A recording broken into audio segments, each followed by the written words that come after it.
My name is Upman Ulal, and I'm at Columbia University, and it's my pleasure to welcome you to our third such event. The strategy we've had for these events is that we want people to come and talk to us rather than us preaching to other people. So, contrary to that particular statement, I start off by talking to you. So that's sort of what's going on. The initiative that we have on America's Water got started a few years ago as a nascent initiative. And 2 years ago, we were successful in getting a grant funded from the National Science Foundation on America's Water. So that's the sponsor for this particular event. And the food was provided by PepsiCo Corporation. So we have two sponsors in that sense. And we have a large number of other groups that have been collaborating with us, and some of them are shown here. And I'll tell you a bit about the initiative and the motivation for it, and then we'll move to the rest of the program. So that's the plan. So the slides, this particular slide that you're seeing here, the title is the title of our NSF project. But what you're seeing on it is today's image for stream flow from the US Geological Survey on the left, today's image or yesterday's image for groundwater conditions in the middle, and on the right is a map prepared by Professor Naresh Devineni at the City College, who's a collaborator on our analysis of drought risk, particularly for multi-year drought risk across the country. So the reason I have this is contextualizing this because this is one of the issues we face. And as you can see, the drought is now moving into the Northeast, if you look at the streamflow picture right there.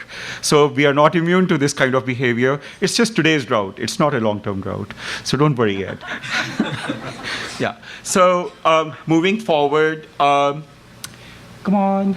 Okay, there we go. Now too much. Okay, let's go back one. Here we go. Okay, so the way we've been framing this, unlike most groups that are doom and gloom, is that every issue you raise is actually a money opportunity for someone. And I would like to be in the position to capitalize on that money, but I haven't quite figured that out yet, so we'll get there. But the issues that we typically face here are imbalances between supply and demand. In another context, this is being called climate change. I don't understand quite why. The second issue is aging infrastructure. So this is the blowing up pipes that we hear about, and it's also the lead pipes that we have. So you heard all that. What you haven't heard so far is that there is this giant dam that is also 140 years old that is about to blow tomorrow, and you'll hear about it after the 150,000 people are killed by that dam, but not until then. That's the aging infrastructure story, and clearly another opportunity. You're not hearing that one right now, right? So then we have the floods and the water quality, health and safety issues with water, and where everybody seems to be getting stuck is how are we going to pay for all this? And so for that, we have from the Office of Management and Budget and the White House, Ali Zaidi, who was introduced as the money man managing $100 billion in climate, energy, and water. So he's going to tell us all about that. But there's also a private sector role there.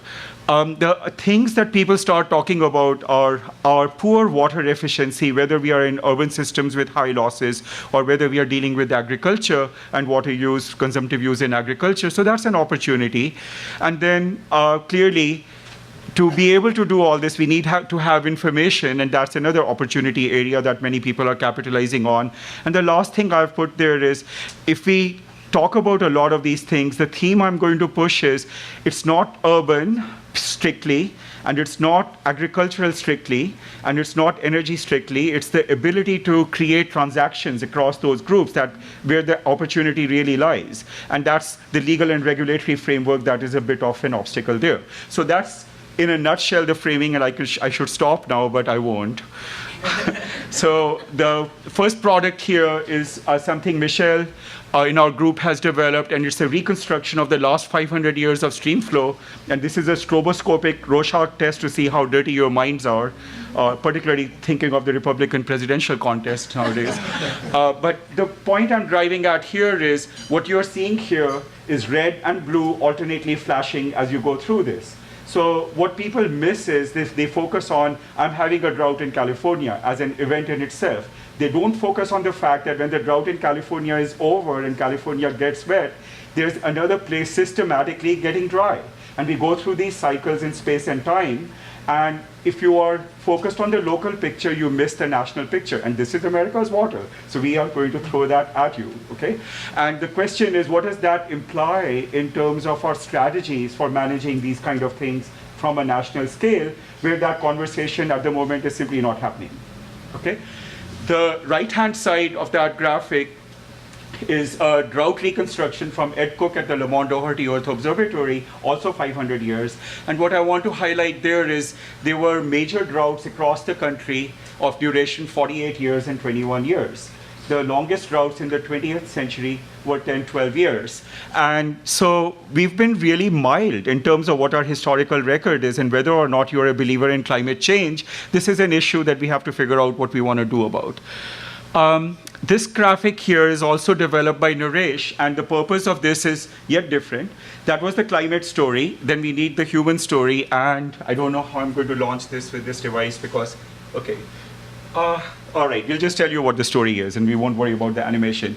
Basically, what Naresh did here is he keeps the climate as the climate is, and then he brings in the agricultural strategy we have had in the country. As the crops come in, what you see is that the Midwest becomes red in this particular picture, starting in the 1970s. In the 1970s, we passed a farm bill whose goal was to create equity across all farmers. So if farmer A has a much more severe climate, the federal government gives them a bigger subsidy to grow crops than farmer B, who doesn't have as bad a climate.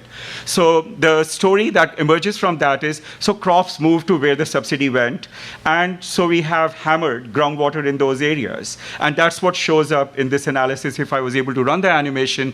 And on the right, what this shows is the resilience with the cropping strategy that has happened on the left bar graph, and what it was if you had preserve the historical cropping pattern. So the point I'm making here is you can either look at this story as one where the crops really screwed us over, or you can look at it as a story where there's a grand opportunity to move the crops and get rid of this problem, okay?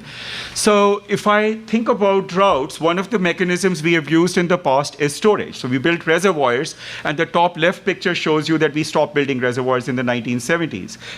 Coincidentally with changing the cropping pattern. Very nice, right? So we end up with drawing down groundwater, which is the groundwater extraction picture here, and on the right, you have the depletion that has happened. And the basic point here is that if you draw down your groundwater, then you have a drought in the future. It's going to be very expensive to deal with that particular issue, or you're basically just done.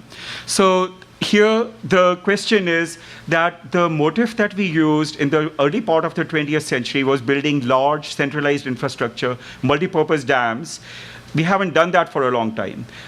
Is this an opportunity, if you want to deal with this, for distributed infrastructure, cities and localities, or are we dealing with demand reductions substantially, or are we dealing with going back to another phase of building large infrastructure?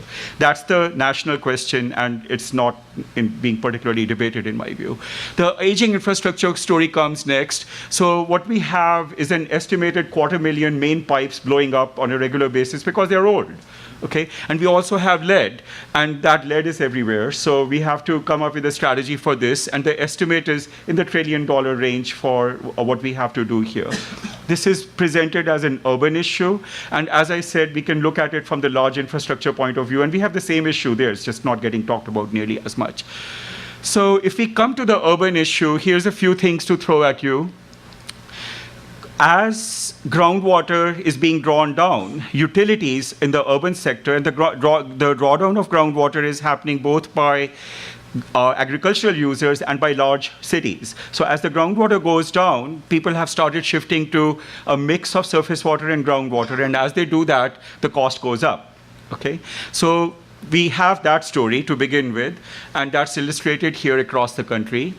And then if you look at what actually has been happening with the utilities in the last few years, the rate of increase of the water prices is about 2 to 3 times the rate of inflation on average. However, the rate at which debt is increasing is double the rate of the rate increases. So that's pretty exciting because that leads to a very nice conclusion, as you can imagine. Okay? So what we also see in this story is that people are trying to improve water efficiency and conservation and so forth, but the net result of that is that the revenue of the utility goes down with each of those measures, but they have significant fixed costs which are not changing because the infrastructure was sized for a particular setup.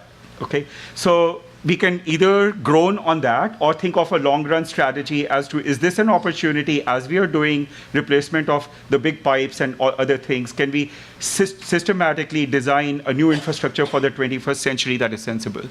So to summarize here, the way I see it is the first major opportunity is at the intersection of all of these things, water, energy, agriculture, ecosystems, and city. We have goals for each of those. They require money and they require legal changes. And examples of some of these things are, if we do precision agriculture, this costs money for the agriculturalists to implement, but this could optimize water, energy, nutrient, so we would meet our food security goals. That would not be an issue. Who pays for the investment in getting to precision agriculture? So one possibility is that a city, which is considering desalination, actually pays for this thing and ends up with a contract so that they can acquire that water. So we would get cross-sectoral interaction and efficiency out of that. The water storage opportunities are similar. We could build dams, or if you're going to do managed aquifer recharge, if you think about it, and if you're the city, an ideal location for recharging the aquifer would be upstream of you, which is typically a rural area. So again, you have to make a deal with someone as to how you're going to do that. We could come up with water banks like California has had, and I think the utility of those would be significantly improved if these were insurable. So there's contracts that the water bank gives out, but these contracts recognize that there's a probability that you're not going to be able to supply water. But if that's something that can be computed and it can be insured. So that brings in the financial risk management or financial instruments directly into managing this game, which is also something that is not happening today. The last point here is that if you're doing large-scale clean energy or renewable energy investments, you have to think about the fact that either they are displacing existing thermal energy sources for producing electricity, and hence you have the water that was being diverted for them becoming available, or you're avoiding having to do that in terms of the obligation to do that. So that water is also available. How do you monetize that across these sectors? So these are things that I feel are opportunities. Then coming to the city level, we can look at a variety of things, but the basic idea that many people are talking about, which I think is very sensible, is how do you close the loop on the urban water cycle? So you capture rainfall. Instead of having a combined sewer overflow problem, you actually capture that rainfall for use. You have point-of-use treatment, so you can now use that storm water plus water that's being generated at site to do this. You can capture other things off of that. To do this, the question is, are the existing utilities set up to do this?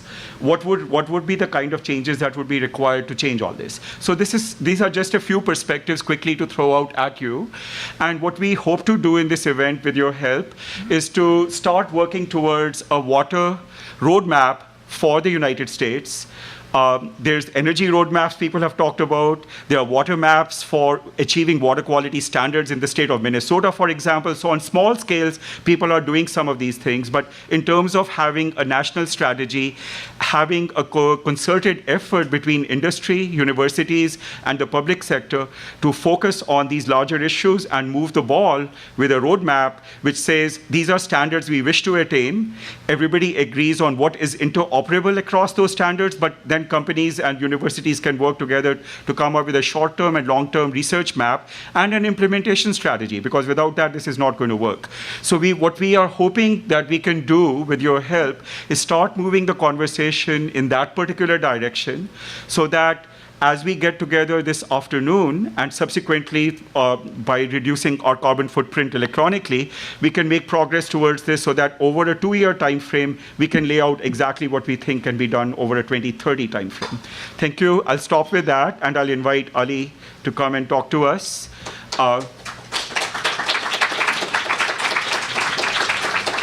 So Ali Zaidi is at the White House, and he's remarkable. He was introduced, as I said, as the money man at the event at the White House Summit the other day. He didn't really get a chance to talk because it ran over time. So I'm telling him that today he has a chance to talk to us and tell us his perspectives. And I'm eager to hear what you have to say. Thank you. Thanks for that intro. It's always daunting to be introduced as the money person when someone has previously put the number $1.7 trillion on a slide. We have to give you a challenge, right? That's right. Wait till I turn the challenge right back at you.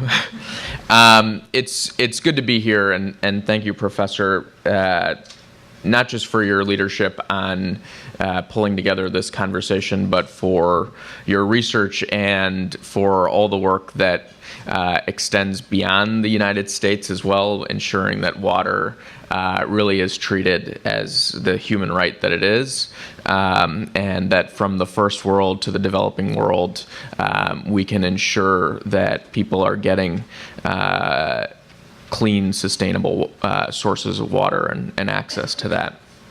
It's fitting, I think, with the season to be here today talking in an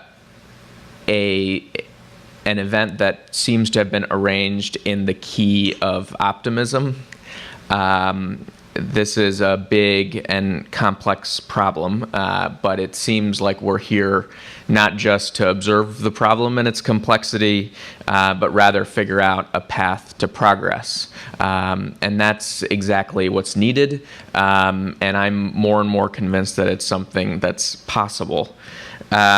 Progress on water, I think, is really pushing on something with wheels.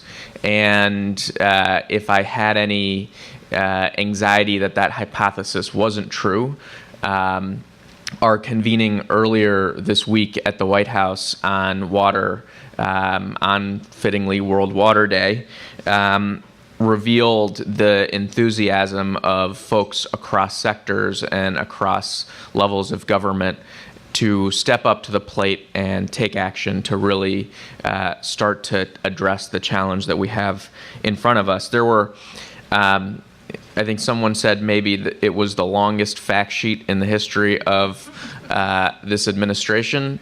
If that's not true, I'd like to see the longer one. But certainly we had commitments from more than 150 commitments from organizations that were incredibly diverse, academic institutions, folks in different parts of the private sector, people who have been in the water business for a really long time, and people who are brand new to it.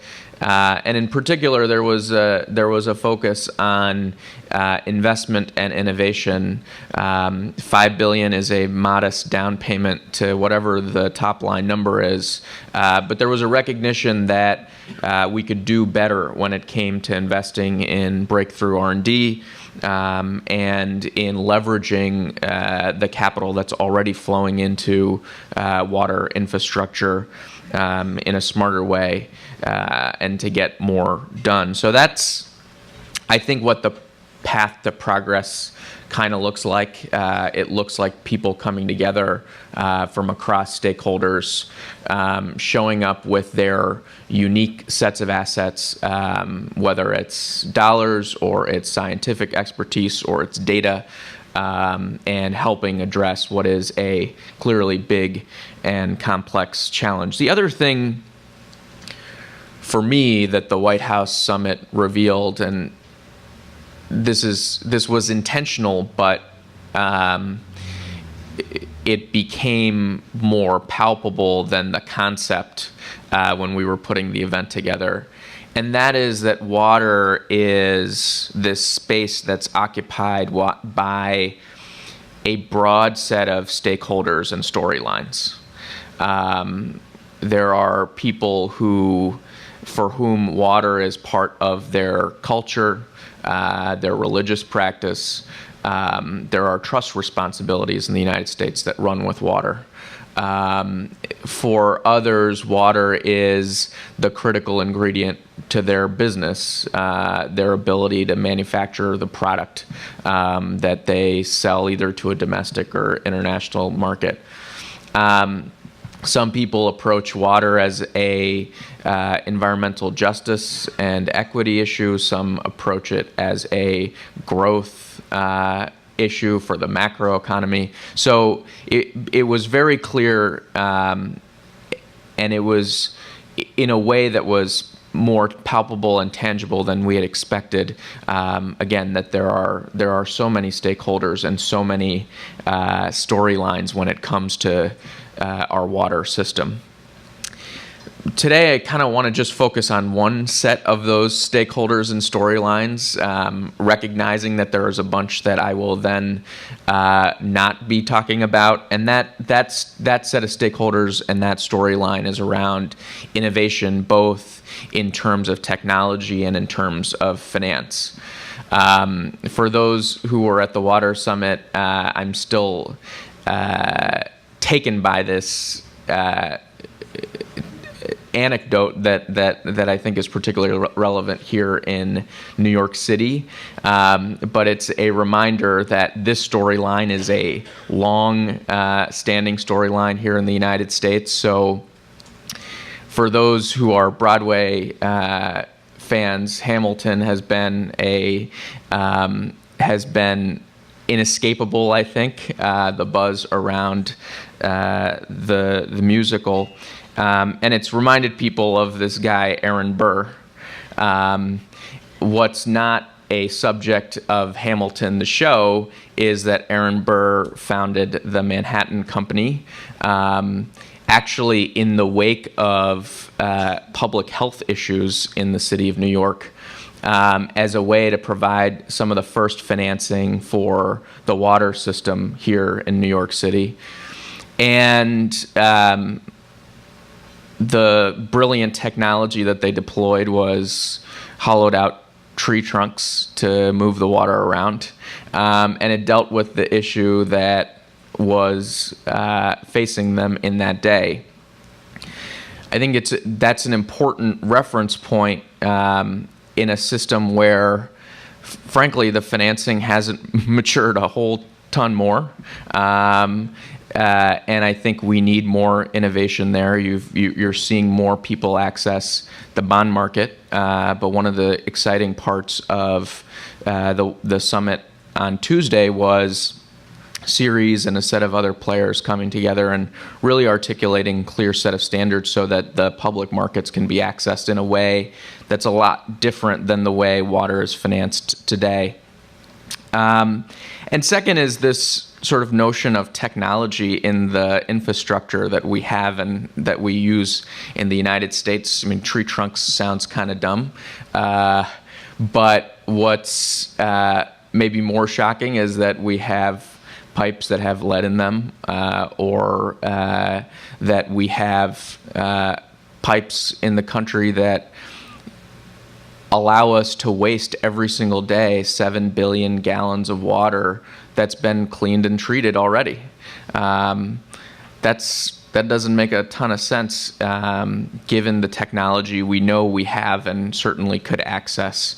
So the storyline is a long-standing one, but I think there's a tremendous opportunity to make progress. So I want to tick through that opportunity and sort of cut through it in three different ways. First is really how, as the federal government, as the administration, when we think about the predicate here, what sort of pushes us to move past the status quo and toward a faster pace of innovation, sort of lay out the case. And I think it squares very much with what we just ticked through a little bit before. The second is to talk about the playbook for progress in the innovation space. I don't think we're starting brand new, and we have, I think, a couple of really great models that we can rely on if we want to make the sort of progress that I think is needed. And finally, regardless of what playbook you've got, there are certain steps you can take to pave the path forward, and those are the sets of incentives and the friction in the market that I think, again, we've sort of alluded to, and I want to dig into a little bit more. So the predicate, I think, is pretty clear to most folks. I will be more direct about the climate point. The climate is changing. I think there is a near consensus on that point. You really have to look to find someone who disagrees with that. And the first problem with that is that it's without investing in the adaptation that we need to invest in, it pulls the economy back. In California, you saw in just 2015, $2.7 billion of loss, 20,000 jobs impacted. And the second sort of piece of that is, of course, it doesn't pull on everybody in the same way.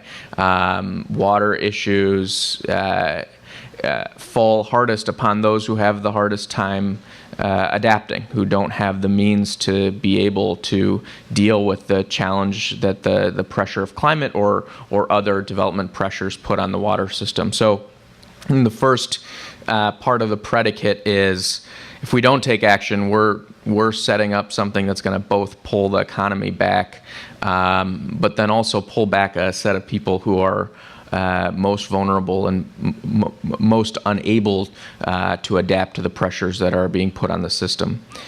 The second, and I don't want to overstate this, but the second is that, innovation's sort of standing still in large parts of the water system.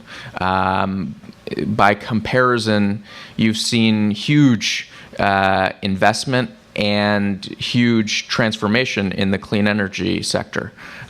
We have 30 times more solar deployed than in the beginning of this administration.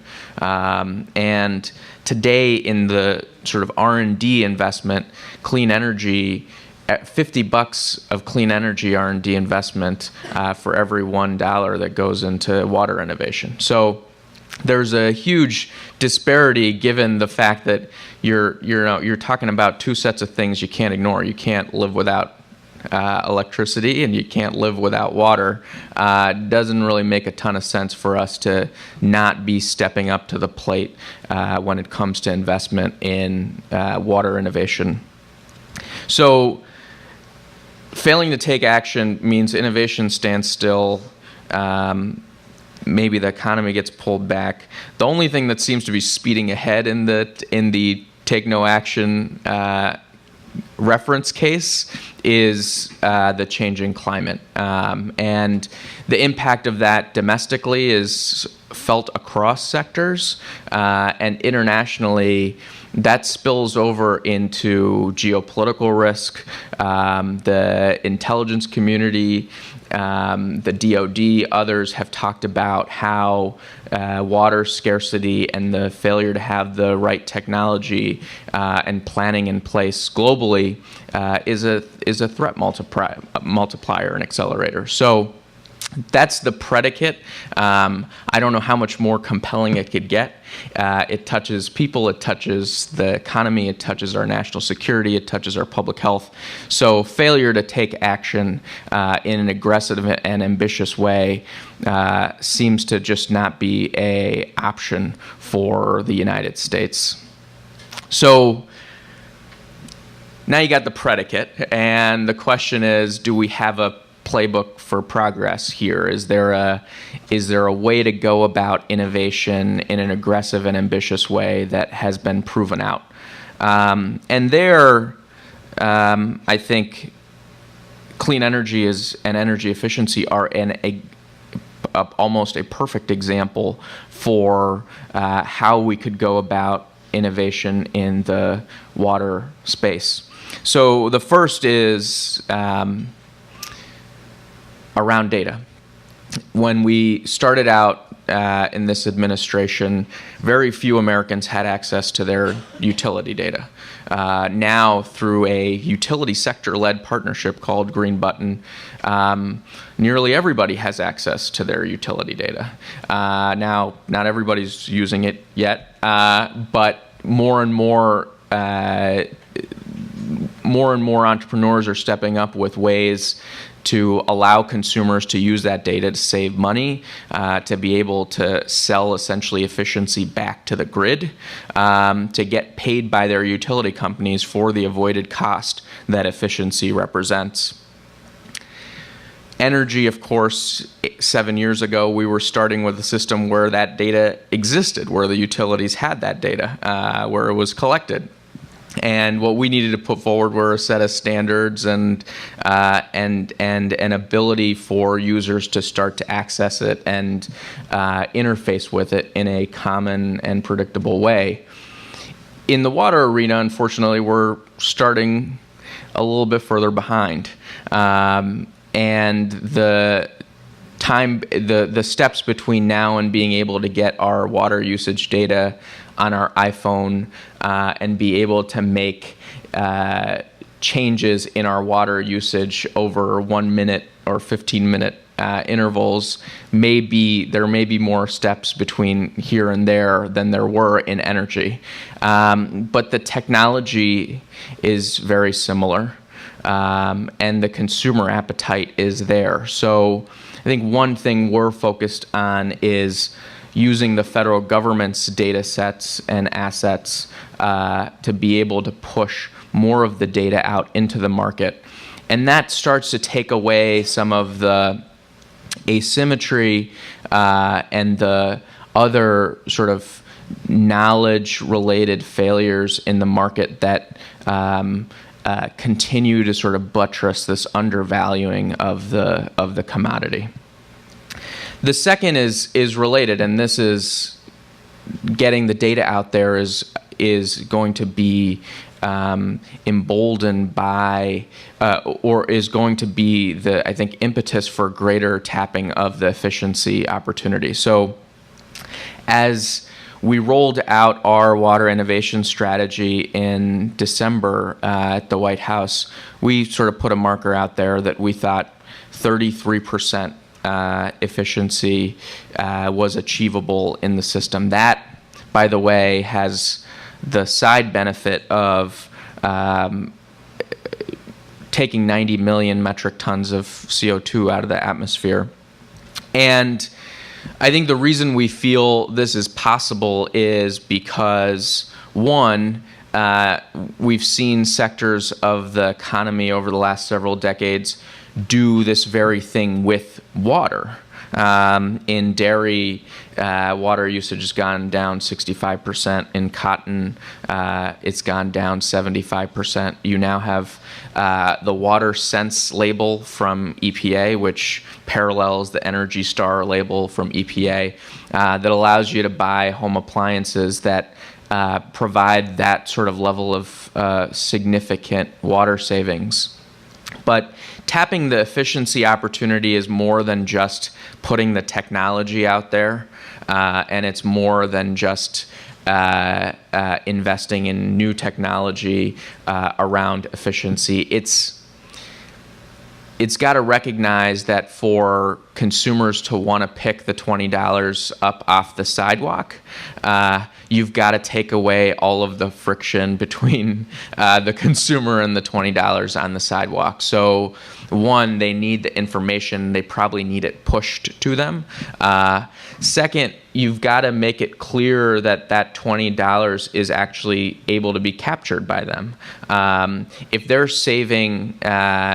saving water, but they're not being able to recover that in any way, or the water's valued so low that the savings don't actually reflect the true savings that the consumer is responsible for, that's going to be a problem. And so I think we look as an administration to the demand response market as an analogy for how you might have a more efficient water system.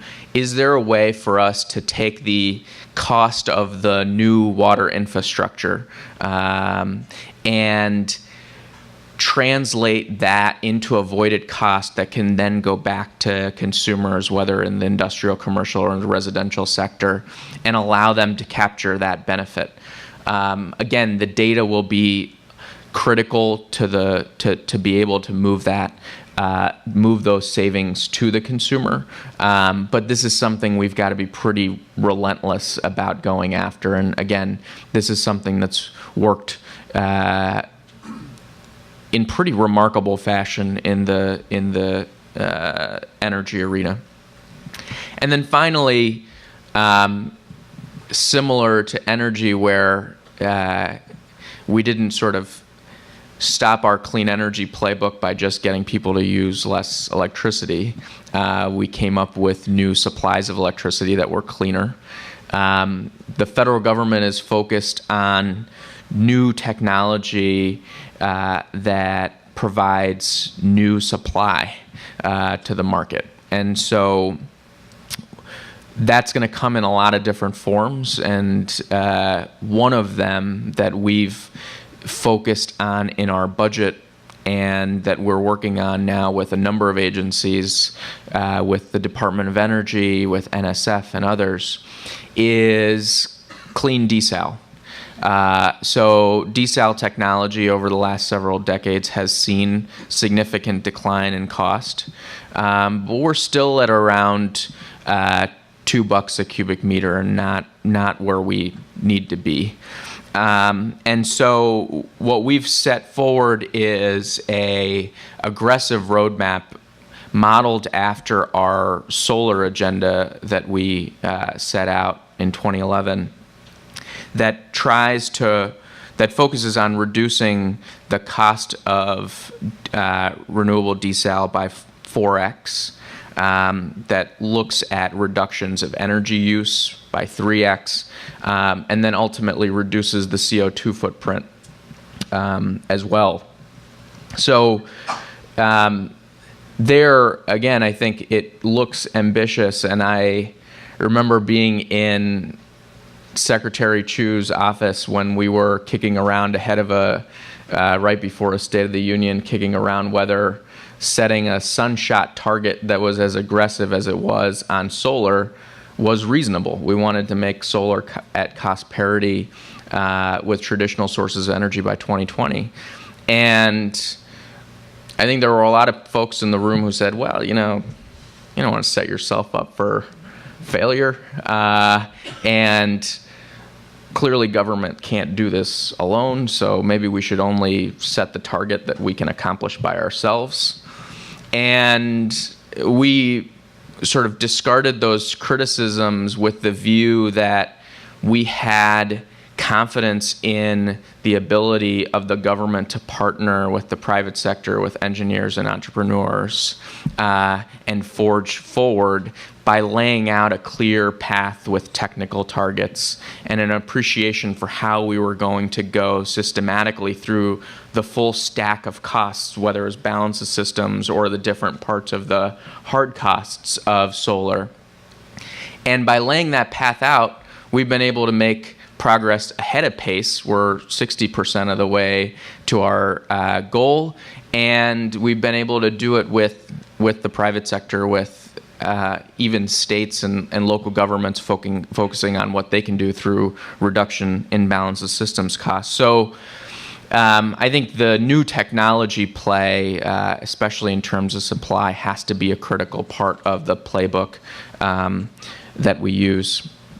I think the last sort of piece of it is really paving the path forward for those technologies to take root in the market. So sure, you've got better efficiency technology and more data and knowledge out there, and you have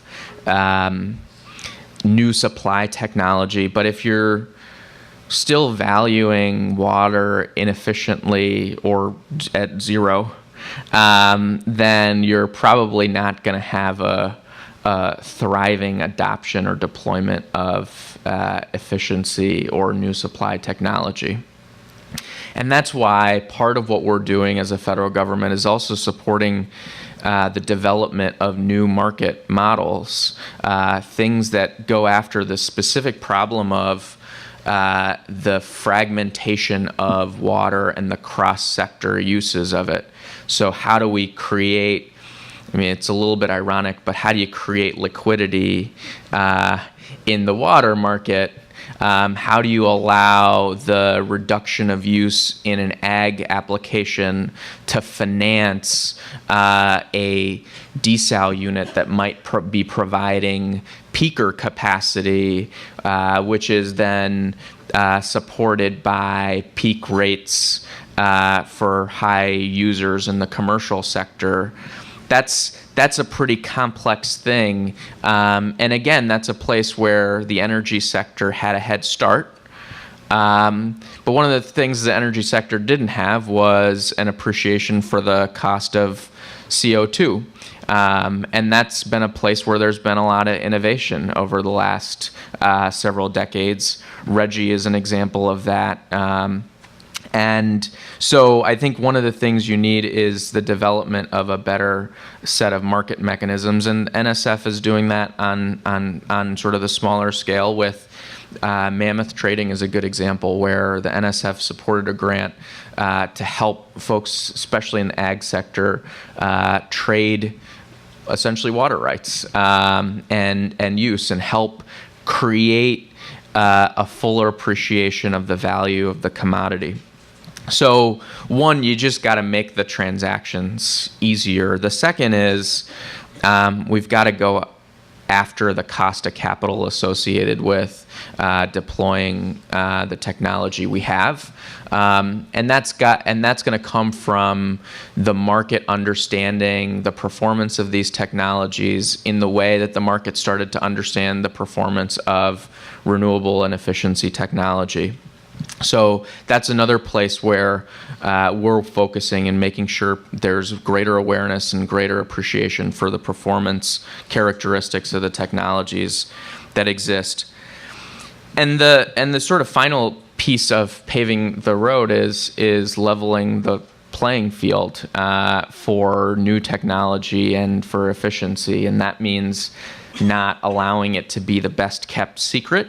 It's getting the information to consumers, and it also means convincing the set of stakeholders who are the incumbents in the field to appreciate that this is going to be something that's frankly going to be more economic, more efficient than some of the other ways of doing business. So I think taken together, the Predicate, the playbook that we have from clean energy, and what are really within reach ways to pave the path for progress, we have a reason to be optimistic about being able to tackle this big and complex challenge.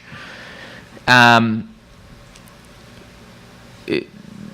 had an opportunity to join the U.S. delegation for the Paris climate talks in December, and a lot of the agreement and a lot of the conversation going in was obviously focused on emissions and the air.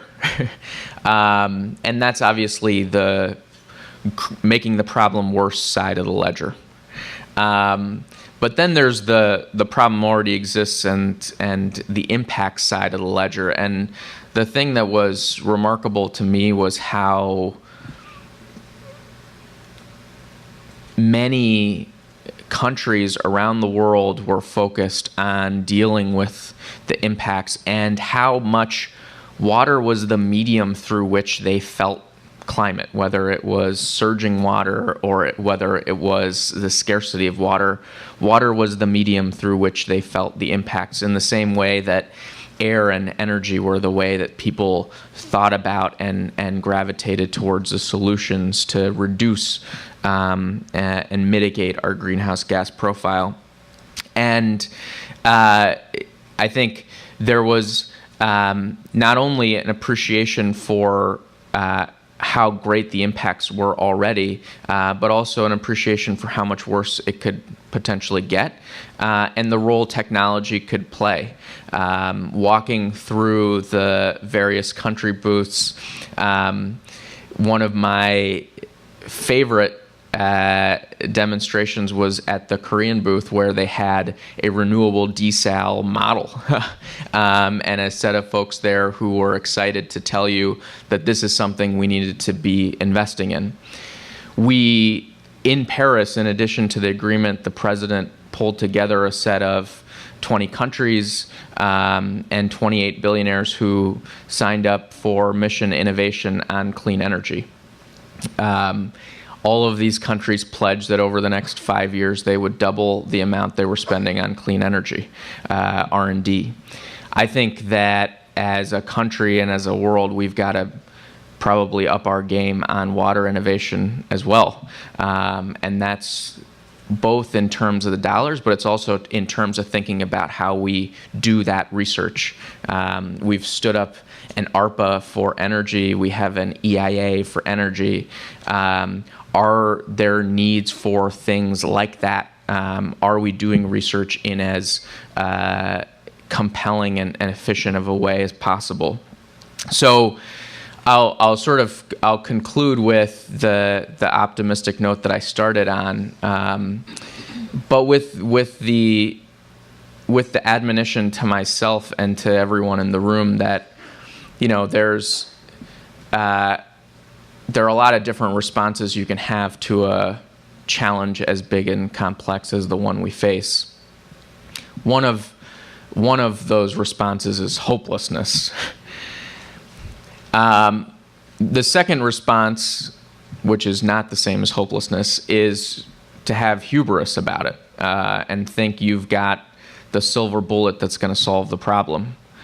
And I think we would be mistaken to approach this challenge either with hopelessness or with hubris.